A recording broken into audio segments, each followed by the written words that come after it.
This is Jacqueline Luqman with Real News Network.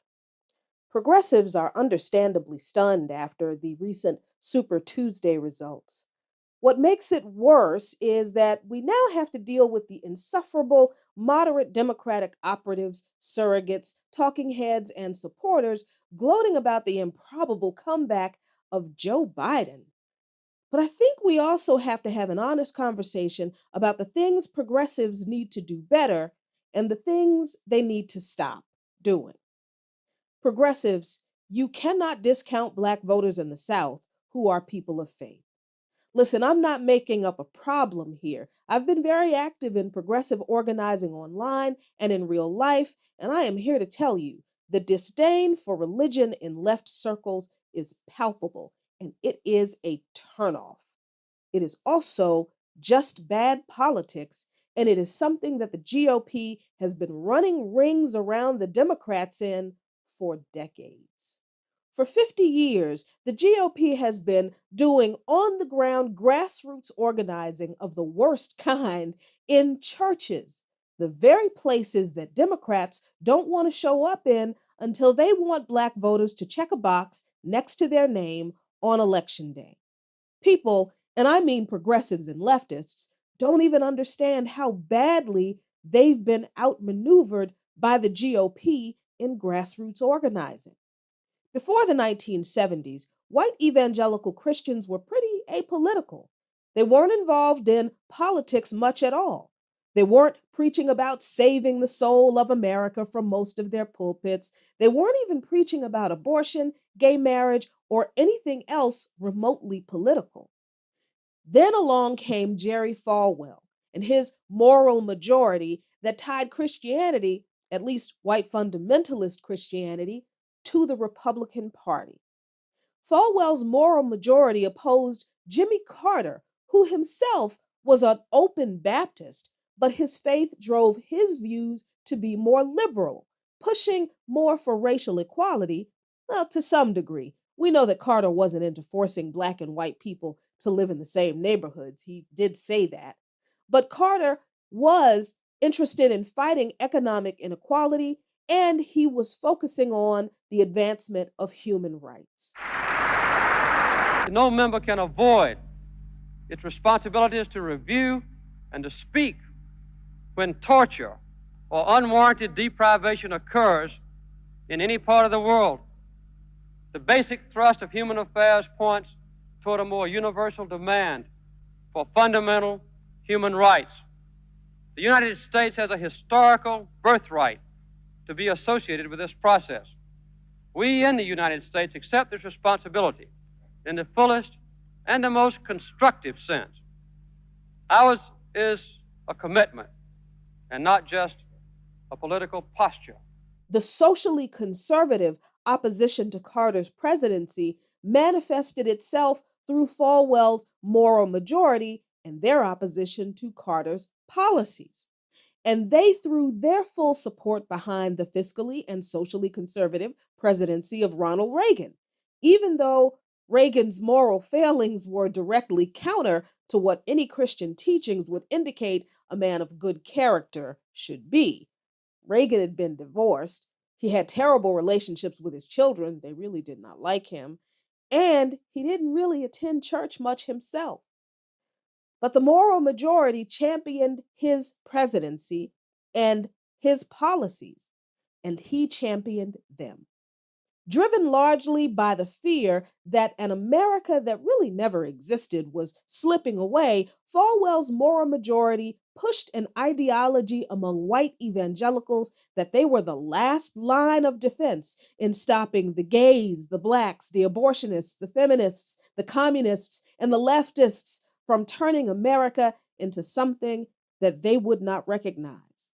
Their argument was never really about Christian values, not real ones, because again, Jimmy Carter, a professed born again Christian who taught Sunday school, and he still does, by the way, espoused more of those Christian values when he would often quote the late theologian Reinhold Niebuhr in saying that, quote, the sad duty of politics is to establish justice in a sinful world.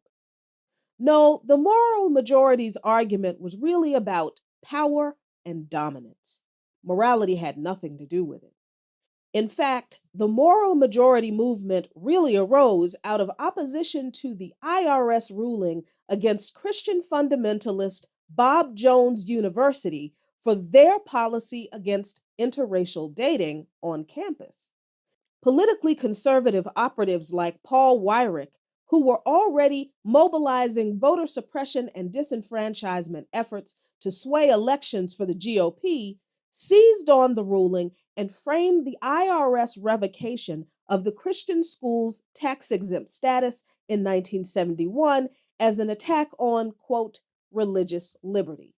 That's where that phrase came from. Have what I call the goo-goo syndrome. Good government. They want everybody to vote.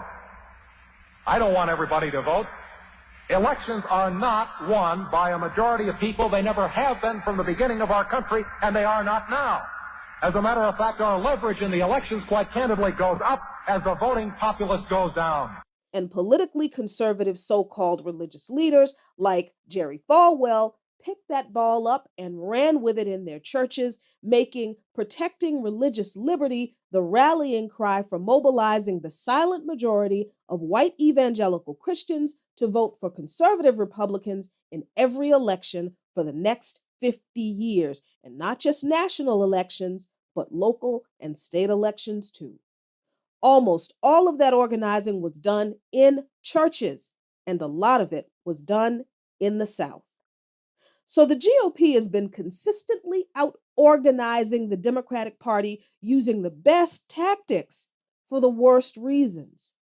But largely ambivalent to people of faith, Democrats have notoriously stayed away from faith communities, especially Black faith communities, until campaign season, when they show up to sit in someone's pulpit and ask the congregation to vote for them, sitting there clapping out of sync to gospel songs they don't even know the words to. We see y'all. You don't know those words. But even worse, progressives don't seem to even bother, too often being openly hostile to people of faith, writing them all off as ignorant believers of an invisible sky god.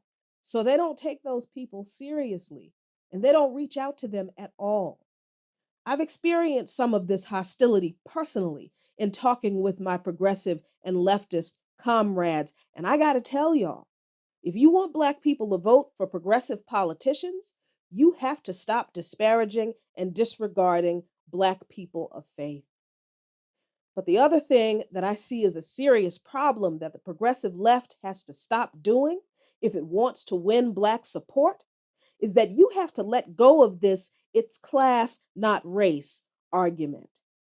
You cannot get Black people to vote for your candidates if you keep telling them that the issues that they live in their everyday lives that make their everyday lives harder do not matter. This is especially true with our elders who have lived through the open brutality of Jim Crow and the decades of grudging integration and the hostile resentment of white people that followed. You cannot tell older Black people that the racism they've faced all their lives does not matter and that they have to be satisfied with policies that do not address the harm they've experienced because of it. Every time you tell those people it's class, not race, you're telling them to get over their experiences with racism, but in a nice, progressive way. Honestly, this is no better than what the GOP says and does. And that's not to say that Biden or any other centrist Democrat is actually going to have any real policies to address those issues, but at the very least, they acknowledge that race is an issue. They acknowledge that racism is an issue. Progressives, you have to at least do that. And actually, you have to do more.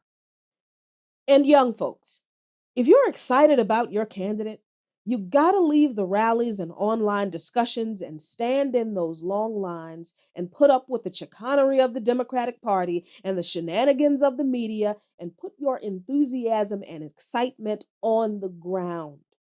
You gotta do more than argue with people on Twitter about ideology. You gotta make your case to people in real life. That is what organizing is, progressives and leftists. And that is how a real revolution is built.